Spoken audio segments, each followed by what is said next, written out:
On Friday morning, I attended the memorial service of Justice Ruth Bader Ginsburg in the United States Capitol. She was the first woman in our history to lie in state.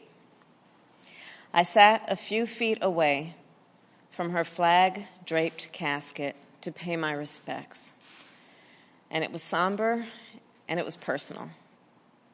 And it was an extraordinary moment for me, as I'm sure it was for you and millions of Americans and people around the world who felt a connection with the great RBG. It was sad because we lost a giant, not only of the court, but of American life. It was a celebration. Few people in our history have done more to change the lives of the American people than Ruth Bader Ginsburg did as a lawyer, an advocate, and a Supreme Court justice. And it was an inspiration and a call to each of us, for each of us to be better, to stay in the fight, and stay committed to what motivated Justice Ginsburg the most. That phrase etched in the marble of the United States Supreme Court, equal justice under law. Justice Ginsburg came to her view of the law not from a textbook, but from life, her own life. She often told the story of how she had personally felt the sting of discrimination as a woman, as the mother of a young child trying to find work. And so she committed her life, step by step, case by case, law by law, to tear down the obstacles in the way of so many, and especially women. Now, we are about to undertake the task of finding her replacement on the United States Supreme Court. Of course, it's hard to say those words.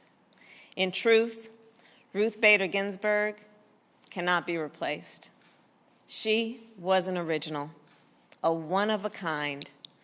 She combined a steel spine with an ability to extend an open hand, never a closed fist. She demonstrated you could both hold firm to your principles and still hear those with whom you disagree. That is a lesson that should be ringing in our ears. But it looks like this president and his party are not interested in hearing any of the lessons from Justice Ginsburg. Already the president and his party have chosen to ignore Justice Ginsburg's final wish to hold off the nomination to replace her until after the next president is chosen. A wish, by the way, shared by the American people. And look, it's not complicated.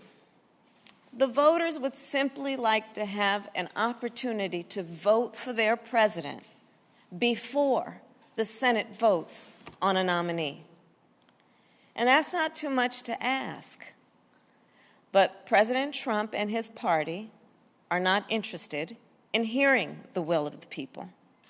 In fact, my sense is that they're afraid of what they're going to be told. We are not even debating, okay, this is really important. We're not even debating whether the Senate should hold hearings on a nominee in an election year. We're not in the middle of an election year. We're in the middle of an election, an ongoing election. Almost 1 million Americans have already voted, and more will vote this week and next week, and in just a few weeks, all Americans will have voted. But President Trump and his party don't care. They just want to jam this nomination through as fast as they can. It's called raw power. But President Trump and his party are about to learn something. They may think that it is they who have the power in this country, but they don't. the American people, are the ones who have the power. You have the power. And you can make it very clear, very soon, how you feel about being cut out of this Supreme Court nomination process. Even worse, though, than the president and his party ignoring Justice Ginsburg's final wish, is their determination to appoint a justice who will undo her life's work. Let's be clear. The Supreme Court will impact our lives in 3 critical ways.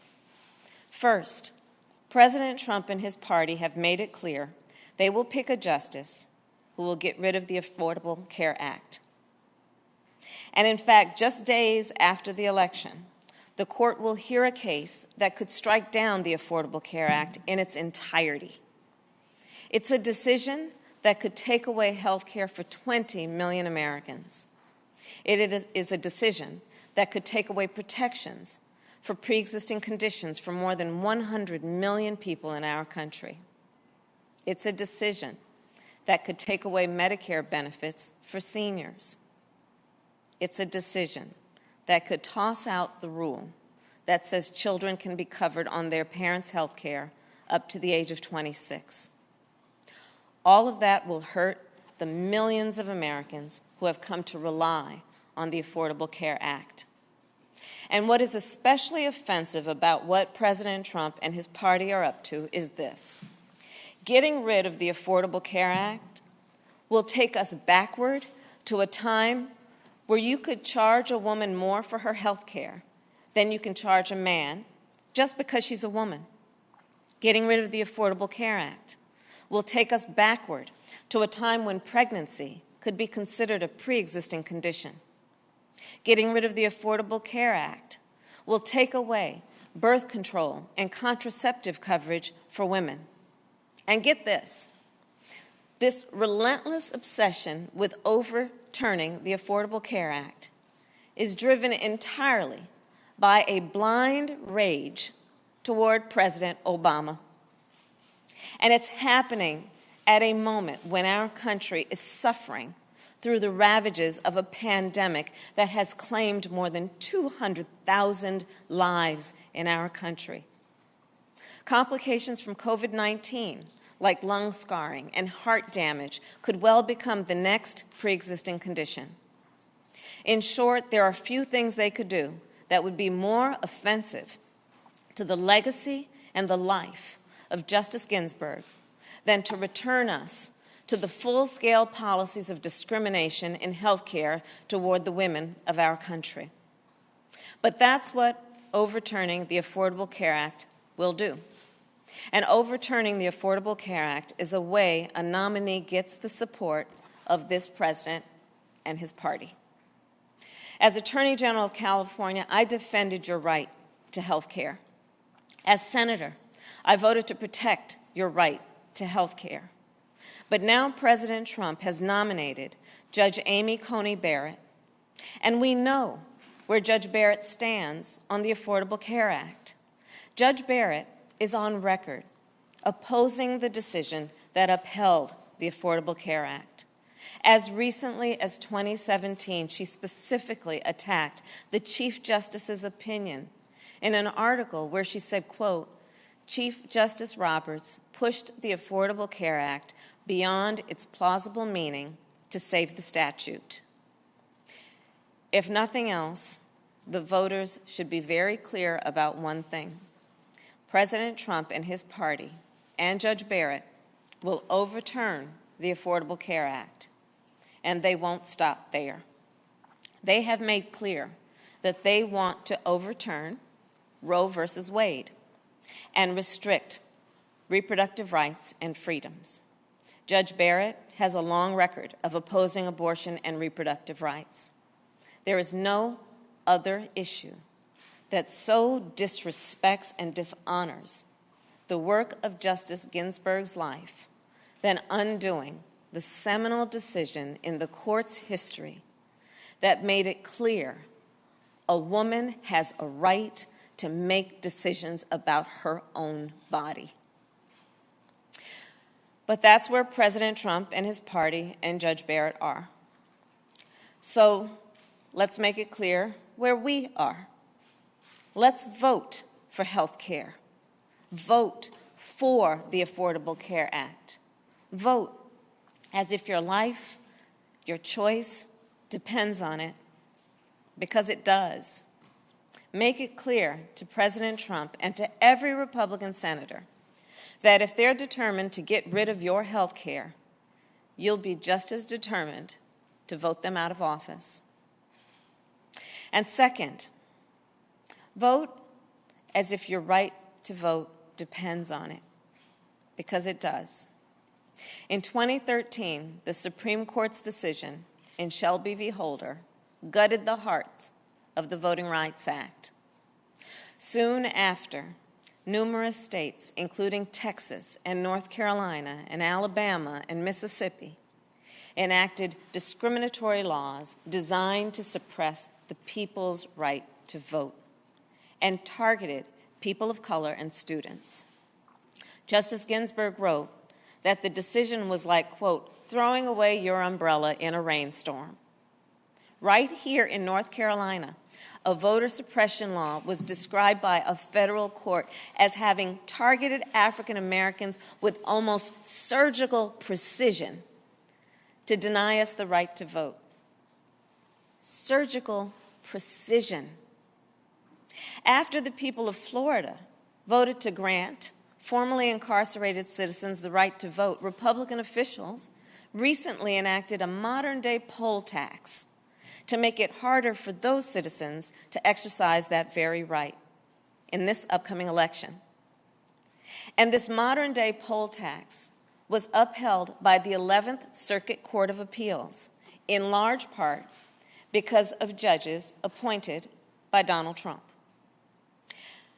But you see, here's the thing. He knows he can't win if the people vote. Donald Trump is weak. So he is throwing up every roadblock he can to try and suppress the vote. And we, the people, cannot let him get away with it. Third, what's at stake? Our ability to make a living, take care of our families, and dismantle systemic racism. That's at stake too. For example, so court decisions can determine your ability to earn a living wage, to receive equal pay for equal work, or collectively bargain for your rights at work. With an extra vote on the court, Donald Trump and his party will continue their attack on laws that keep our air clean and our food and water safe, and attack any legislation that addresses climate change. They will also continue to divide us and ignore the systemic racism that still plagues our society. Their decisions could fail to hold the actors in our criminal justice system accountable. Victims of abuse of power by law enforcement could be less likely to succeed on their civil rights claims. The due process rights of criminal defendants could be less likely to be vigorously enforced. These are the decisions that would upend Justice Ginsburg's life's work to uphold basic liberties of all Americans, regardless of race, gender, sexual orientation, religion, disability, or economic station. Yes, she was part of our culture. Yes, we wear those notorious BIG t-shirts with a lot of pride. But since she passed, there are parents reminding their children that she helped their lives in concrete yet immeasurable ways. Because of her, they could get a job of their dreams, fight for equal pay for their work, marry the person they love, serve the country they love, and enjoy the full rights and privileges of citizenship that they deserve, free of discrimination. And that legacy, her belief in all of us, is at stake. The outcome of this election more than any other in our lifetime, affects every part of your life and every branch of government, all at once, with consequences that will last generations. And all with a nation in crisis and at a crossroads. The pandemic, the recession, a reckoning on racial injustice, a changing climate, a crisis with the nomination to the Supreme Court. So, I know that it feels sometimes like this is just too much for us to take, too much for our country to take. And I think that's what they want you to believe. They want you to feel tired. They want you to feel like your fight doesn't matter. But we will not give up. And we will not give in. We will not let the infection that President Trump has injected into the presidency and into Congress, that has paralyzed our politics and pitted Americans against each other, spread to the United States Supreme Court. This election is about more than the presidency or the Senate or the Supreme Court. This election is about our democracy. And as Joe Biden has said from the moment he entered this race, it's about the soul of our nation, who we are, what we stand for, and maybe, most importantly, who we want to be. And that's what I felt when I said goodbye to Justice Ginsburg. She understood the soul of our nation and what is expected of each of us. And that belief is especially resonant at a place like Shaw University, one of our nation's first Black landmarks of higher learning, established just 6 months after the Civil War. People born into bondage and brutality stood on this very ground as graduates and as scholars. I stand here at Esty Hall, the country's first university hall built to educate Black women in America. A century later, and a few months after the Greensboro sit-ins, Ella Baker and fellow students at Shaw established the Student Nonviolent Coordinating Committee that our dear John Lewis would one day lead. I stand here on their shoulders and with all of you as the nominee for Vice President of the United States. I stand with Joe Biden, who will be your next president. I stand with Cal Cunningham, who will be the next senator from the great state of North Carolina. And I stand with them and the American people to fight for a Supreme Court justice who, like Justice Ginsburg, truly believes in equal justice under law. May God bless Justice Ruth Bader Ginsburg. May God bless you all, and may God bless the United States of America.